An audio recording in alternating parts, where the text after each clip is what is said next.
Jean Schnupp here. Welcome to another Savvy Sightseer video vacation. This program is one part of a two-segment visit to Spain. When I booked with a group tour to Spain, it was for the end of February. A great time, I figured, to escape to sunshine and 60-degree Fahrenheit temperatures. Little did I know it would be my last European trip for the foreseeable future. Given that I arrived back on March 1st, 2020, just before the COVID-19 pandemic really got underway, I now count this as one of my most memorable trips. Normally, I don't like coach tours, but it just made sense given the amount of territory that could be covered as we traveled through the Iberian Peninsula, the extreme southwest part of Europe that Spain shares with its smaller neighbor, Portugal. Several times we stayed more than one night in a hotel, so it wasn't as exhausting as tours where you move all of your belongings each morning at the crack of dawn. When I watch this program, I am amazed at just how much I got to see and do.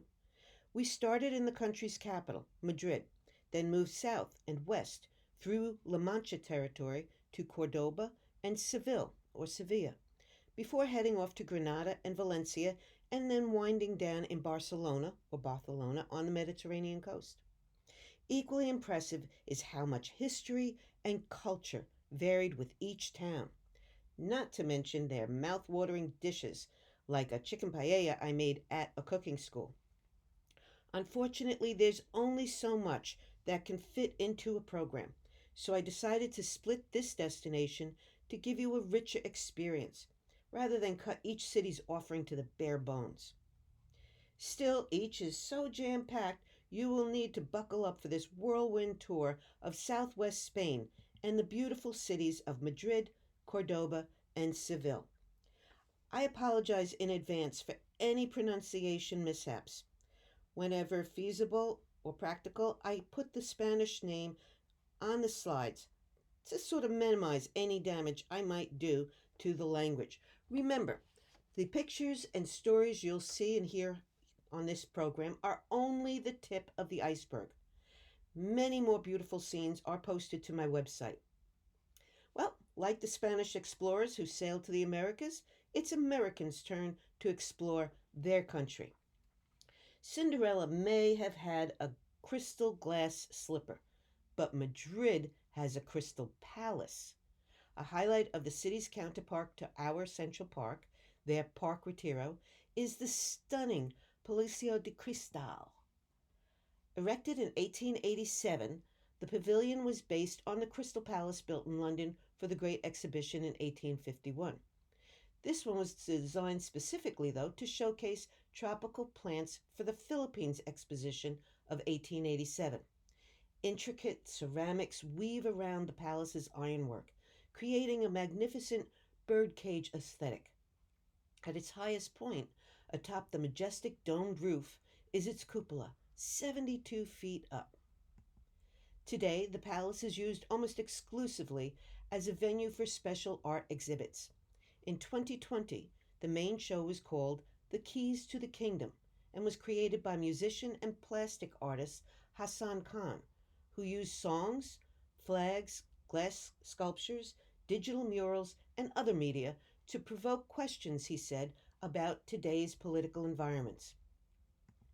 The Crystal Palace is just one of the attractions at the 308-acre Park Retiro, whose name translates to Park of the Pleasant Retreat. In addition to this tranquil stream, it also features a man-made lake, an amusement park, and a wild animal zoo. It's an ideal place to relax and unwind from a long day of touring. There's over 15,000 trees and countless varieties of animal species and plants, including a Mexican conifer that is nearly 400 years old. It's believed to be Madrid's oldest tree. But in season, a special highlight is an enormous rose garden with more than 4,000 roses blooming from May to June. To admire blooms at any time of the year, step into the adjacent, of all places, train station. The Atocha was Madrid's first train station and had a very humble beginning in 1851 as a simple stopping point with a wooden platform. A train shed wasn't even added until 1892. It became the capital's largest station, serving millions of passengers each year. In 1992, a new station was added across from it to accommodate a modern high speed rail terminal, and the original station's tracks were removed. It then underwent a very unique evolution into a lovely tropical garden. Beyond the agent checking his manifest for perhaps the last train in, an indoor botanical oasis now flourishes. 400 different species are in bloom, and there are over 7,000 plants and trees from as far away as the islands of the Indian Ocean. Until recently, there was even a pool for turtles who were abandoned by their owners and then rescued from Madrid's waterways. They've since been relocated to a nearby wildlife park due to overcrowding and overpopulation of the ponds. Two bronze sculptures outside the stations depict the passage of time. Both are modeled after the artist's granddaughter. This one is her daytime, alert look. Across the plaza from day is night, a matching 4,400-pound, 10-foot tall head of the girl sleeping. The figures faced east and west, symbolizing morning and evening, or a journey from beginning to end, a fitting addition to a train station. Back in the park is another unusual sculpture, one devoted to the Prince of Darkness. Madrid has one of the few monuments in the world dedicated to the devil. Sculpted by a Spanish artist for the Paris World Fair in 1878, it was subsequently acquired by the Madrid City Council.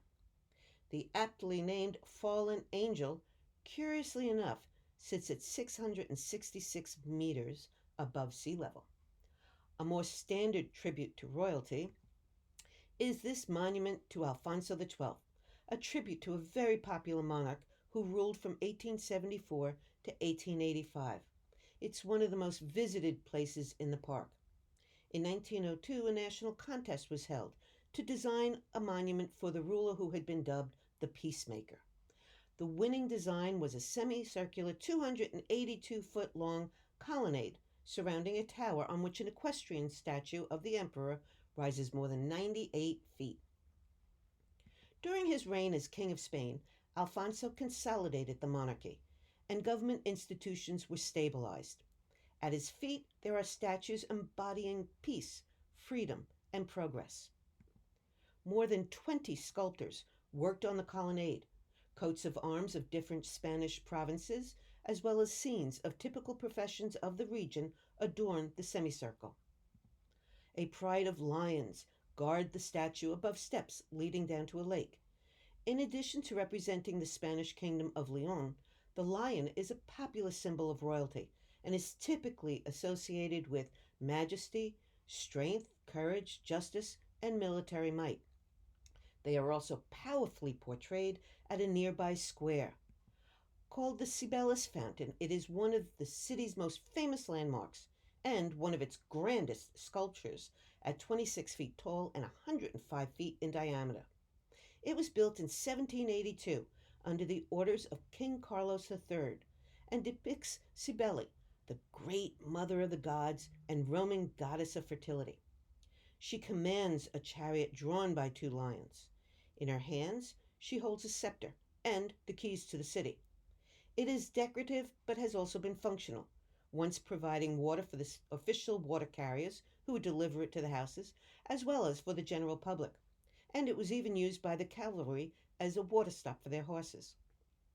And for something completely different, we find the city's unofficial mascot, the bear and the berry tree, a statue in Madrid's Puerta del Sol, a gateway square and popular meeting point in the old town. Its name is mistakenly translated to specify a strawberry tree, but while the tree's fruit has a similar look to the strawberry, it is an entirely different type of berry that is plentiful in the area.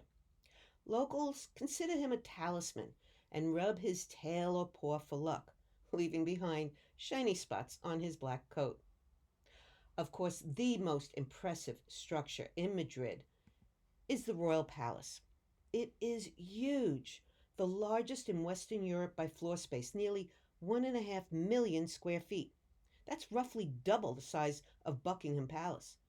It has more than 3,000 rooms, 870 windows, 240 balconies, and 44 staircases. And oddly enough, 150 clocks. It was the vision of 18th century King Philip V to replicate the place where he was born in Versailles, at the French home of his grandfather, King Louis XIV. It took 17 years to replace an earlier fortress on the spot and create this mammoth showcase. Today, current King Felipe VI uses the castle only for state occasions, choosing to live in a more modest palace just outside of Madrid. Designed by Francesco Sabatini, the elaborate entryway has 70 steps, each one made from a single piece of St. Augustine marble. The ceiling fresco depicts the triumph of the religion and the church, protected by the Spanish monarchy. The Hall of Columns is an historic venue in the building. In this room is where a treaty was signed formally admitting Spain to the European Union in 1985. It is also where King Juan Carlos I, once a popular leader, but eventually plagued by scandal and poor judgments, abdicated his rule to his son in 2014, right under the statue of Holy Roman Emperor Charles V. A requisite of every ruling palace is the throne room, and to say Spain's one is elaborate would be a gross understatement. It is decorated with 18th century decor, huge mirrors, walls of rich, deep red velvet and silver. Twin thrones are guarded by, no surprise, bronze lions, which are also on the coat of arms. Certainly the venue is sufficiently grand for the ruler of an empire that at one time spanned both hemispheres. Completely opposite in style is the porcelain room, where the walls and ceiling are completely covered in porcelain, because really, who doesn't need this in their home? A fascination with this type of ceramics began in the 18th century through trade with the Far East. Another room contains the world's largest collection of five-stringed instruments by Antonio Stradivari, and the Palace Library boasts a first edition of Cervantes' Don Quixote. Then there's the dining room, with a seemingly endless table. Lavish royal receptions are still held here, and the dinner list could tally up to 150 guests at a time. Not what I'd call intimate dining, but which leads me to my must-see space in the palace, the kitchens. Reopened in October 2017 after a major renovation, the palaces are considered among the oldest, best preserved kitchens of a European royal residence. They are certainly notable for their size, 8,600 square feet. Two large coal-fired stoves connected to hot cupboards date from the reign of Isabel II in the mid-19th century. Atop this stove is a huge pan called a paella. Many people mistakenly define the word paella as the internationally known rice dish from Spain, but it's not. The word is actually the name of the pan that the rice dish is cooked in. It originated in the fields of a region called Valencia on the country's eastern coast, which is featured in my Southeastern Spain program.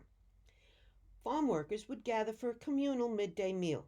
Since there were no big trees on the farm, they relied on smaller sticks to build a fire.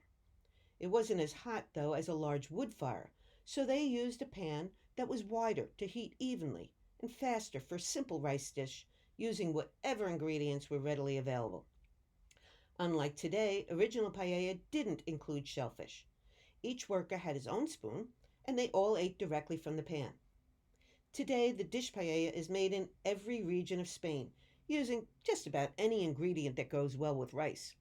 There are as many versions of paella as there are cooks. It may contain chicken, pork, shellfish, eel, squid, beans, peas, artichokes, or peppers.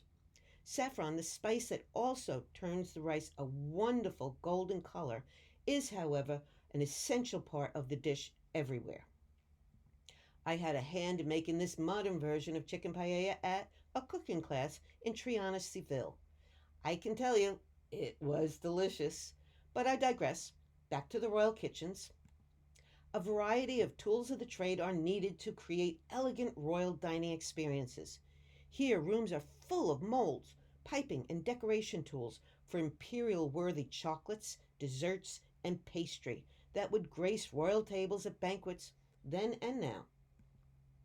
Alfonso XIII introduced an extraordinary collection of French made copper pots and pans in the early 20th century. They were coated inside in silver to protect diners from potential poisoning. A veritable army of cooks would bustle around this enormous room from morning into night. Two kitchen boys were kept on duty through the night to make sure that the burners were never extinguished. One place royal chefs may have gotten their goods over the years is at the nearby food market. With a classy iron and glass building, the over 100-year-old Mercado de San Miguel is elevated to much more than a simple covered food market.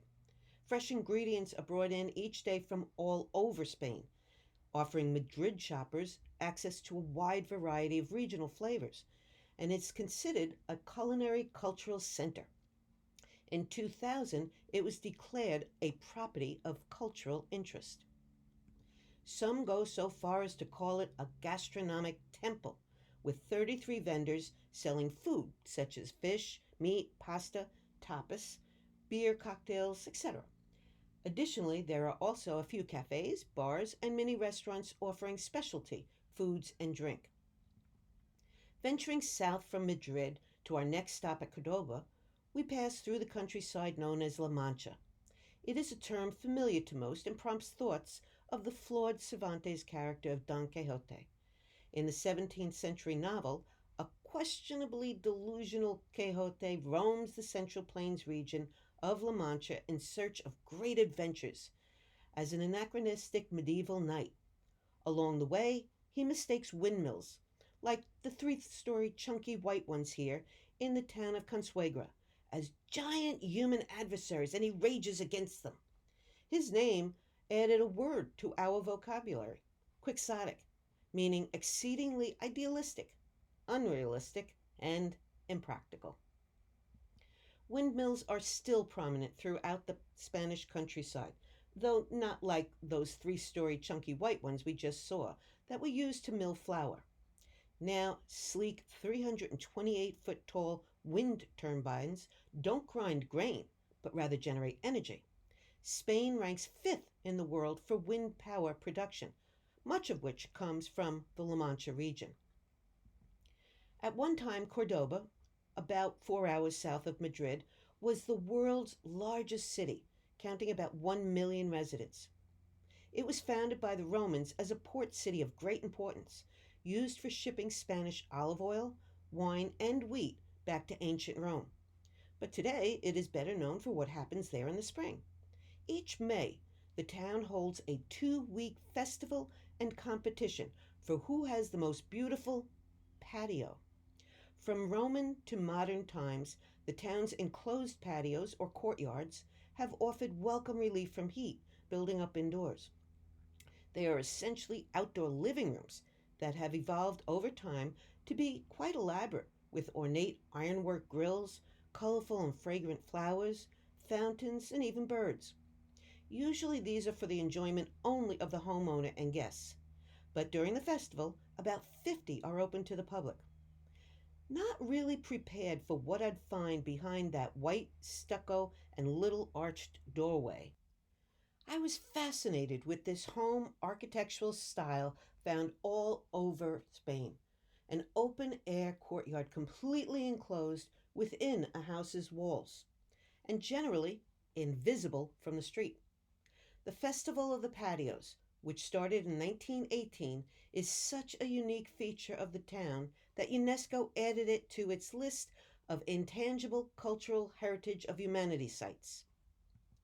Imagine this courtyard in 2 months from my visit when all new blooms have filled the pots. And keep in mind, it's invisible from the street. Cordoba's hour of greatest glory was when it became the capital of a Moorish kingdom. In 711, the Moors arrived and in time built the largest mosque in the world at about 260,000 square feet. The Great Mosque, or Mesquita, became the center of Western Islam. Before entering the mosque, the faithful would wash in fountain pools in this courtyard. The first emir was homesick and had ordered palm trees to be planted. However, these orange trees are not original to the open space, but were planted in place of some palms in the 13th century. Although this appears wide open to the public, it is still within the walls of the mosque. At its largest, the mosque's prayer room had over 1,000 columns made of marble, granite, jasper, and onyx. About one-third were removed when the city was reconquered by Christian King Ferdinand III in 1236 to make room for a cathedral. The new rulers of the city were so awed by the mosque's beauty that they left most of it standing. About 850 arched columns remain around the cathedral, which pokes through the original mosque roof, creating an extraordinary new melding of culture with the church mosque we see today. This artist's rendition gives a bird's eye view of the mosque at its largest. You can see about one-third of the total area, roughly 600 by 427 feet, was just for the courtyard, which was within the walls of the mosque complex. Look at how the addition of the cathedral truly altered the footprint of this structure. The Christians also got creative with the mosque's minaret, converting it to a bell tower. Orange trees are plentiful in Cordoba. Their fruit may look inviting, but they are a little bitter and so largely used for ornamental purposes, unlike the much sweeter ones Valencia is known for. Seville is one of Spain's largest cities. It was considered a gateway to the New World and an important harbor during the Spanish conquest of the American continent. Explorers Christopher Columbus, Amerigo Vespucci, and Ferdinand Magellan sailed from its great river harbor, discovering the abundant sources of gold, silver, cocoa, and tobacco. These New World riches turned Seville into Spain's largest and wealthiest city.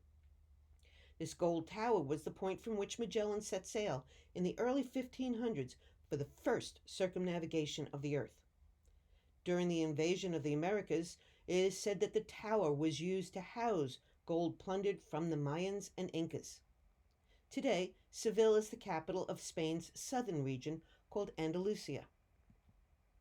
Seville has the largest, oldest, and most important arena for bullfighting in Spain. It has a seating capacity of over 12,000. There are strong feelings both pro and anti-bullfighting, and whether you view it as a sport, an art form, or just plain barbaric, the Maestranza is one of Seville's most popular venues. Bullfighting reportedly traces its roots to the early 8th century and is possibly a descendant of the Roman gladiator games. Due to financial and cultural conflicts, Seville's arena took 120 years to complete after it began in 1761. Throughout the country, most of the old bull rings have now been repurposed to such uses as shopping malls. Adding to the claims to having the biggest, here you will also find Casa de Pilatos, built between the 15th and 16th centuries. It's one of the biggest private residences of Seville. Now I'm looking at this and asking, what has this got to do with Pilates? It is a bit big for a gym, don't you think? Turns out it was not named for the German Joseph Pilates, who invented a popular workouts regime, but rather for Pontius Pilate, who ordered the crucifixion of Christ. The house was commissioned by a nobleman to resemble Pontius Pilate's home in Jerusalem, which had impressed him on a world tour. Again, note, these doors could close out the public, and the huge open-air courtyard would be blocked from view, completely contained within the house's walls. Like I said, fascinating. This courtyard's central fountain provides cooling water and is topped with the image of Janus, whose back-to-back heads see both past and future. In each corner, statues pay tribute to Roman figures, including Minerva, the goddess of wisdom and strategic war, as well as Ceres, goddess of harvest and agriculture. Casa de Pilatos not only has this large courtyard, or patio principal, it has two more open areas within its complex. In summer, bedrooms flanked the central square. The flowing fountain just outside contributed to cooling the ground floor, one more way to beat the heat. In winter, residents moved to the second floor for sleeping. The house is recognized for many of its features. A coffered ceiling carved with the coats of arms of the families of the palace, dating back to 1483. It also has the largest and considered the finest collection of Spanish tiles, as well as some wood ceilings made from Lebanon cedar that is disease resistant and so never needs repair. And there's a choice of gardens, large or small, depending on your mood of the day. Statuary is more prominent in the smaller one, while color and diverse greenery dominate the larger one. Geraniums provide not only a splash of color, but also protection from mosquitoes who shy away from the fragrant plants.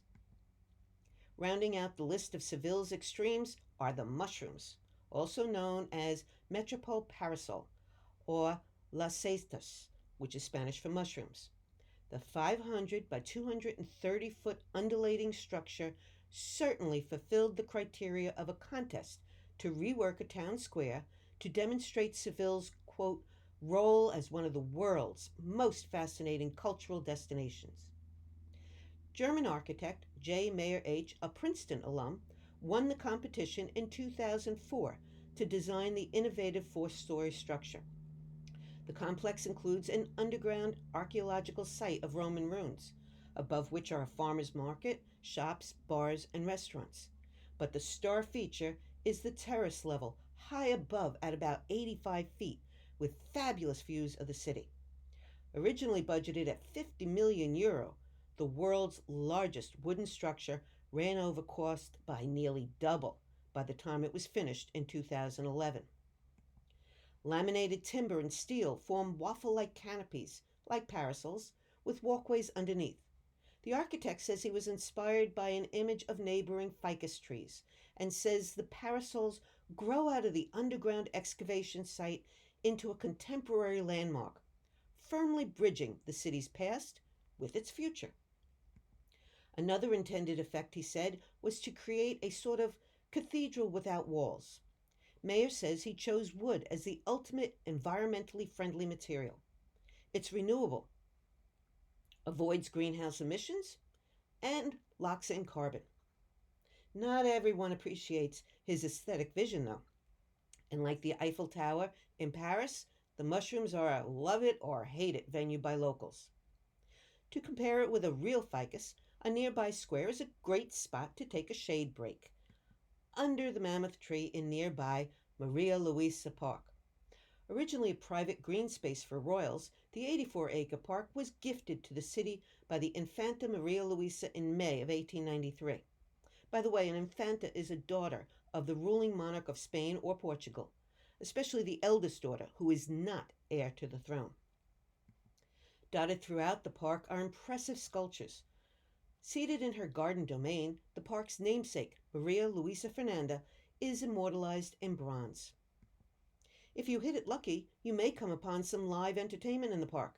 Listed by UNESCO as an intangible cultural heritage in 2010, the de facto national dance of Spain has its roots in Seville. It is a form of song, dance, and music, mostly guitar, commonly associated with the Andalusian Roma, or gypsies of the region. Migrants from India brought with them musical instruments such as tambourines, bells, and wooden castanets. And they embraced the Sephardic Jewish and Moorish cultures already there. The cultural intermingling produced the unique art form known as flamenco. The dance and music are expressions of their lives and struggles, sadness or joy, sensuous laments.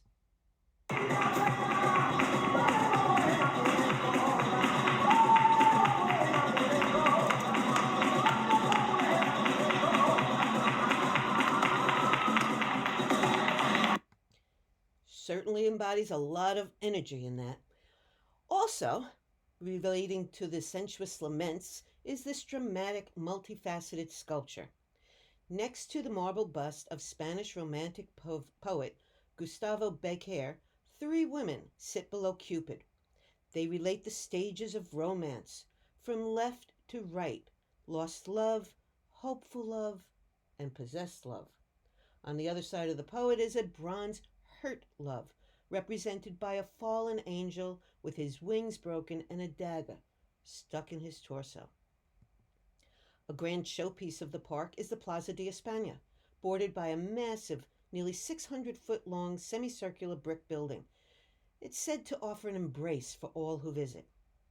If the building looks familiar, that's because the plaza was featured prominently as a locale in a galaxy far, far away. That would be Star Wars: Attack of the Clones.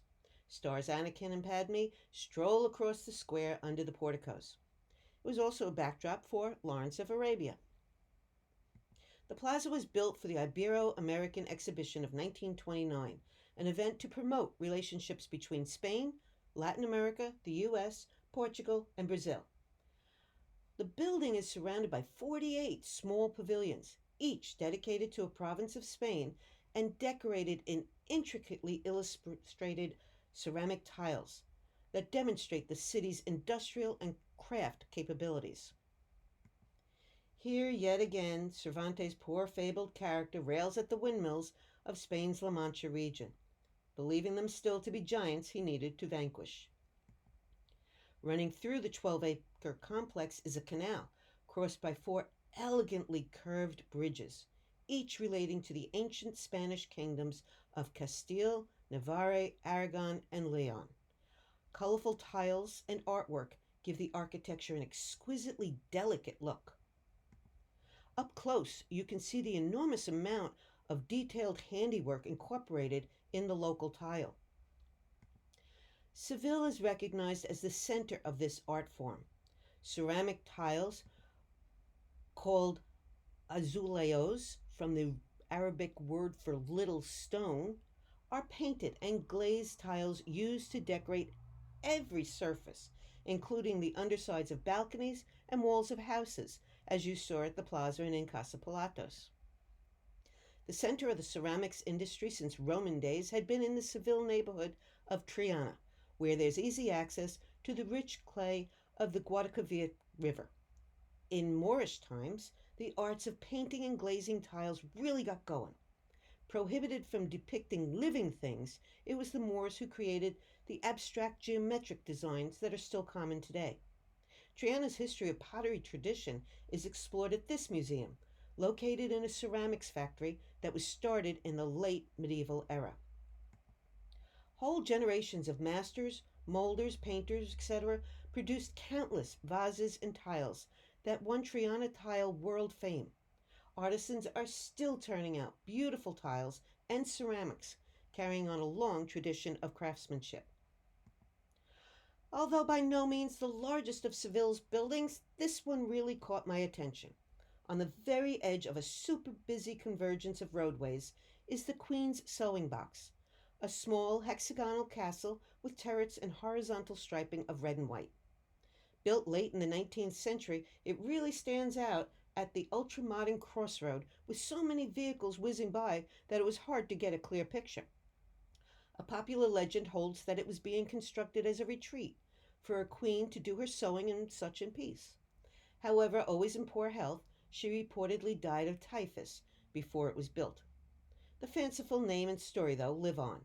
Today, it's a tourist information office and meeting center for local government officials. I like to end all of my programs with the words of Dr. Seuss. Sometimes you don't appreciate the moment until it becomes a memory. And I like to add to that to always remember to celebrate the moments and treasure the memories. I hope you've enjoyed your journey around this section of Spain. If you have any questions about the program, email me or use the contact page on my website. There's so much more of Spain on my website, which is also where you can visit any of my other European destinations. And it's where you can check my programs tab to see where I'll be presenting, either virtually or in person. Be sure to keep an eye out for the other half of the Spain program, covering the southeastern area, taking a closer look at Granada, Valencia, and Barcelona. Till the next time, adios.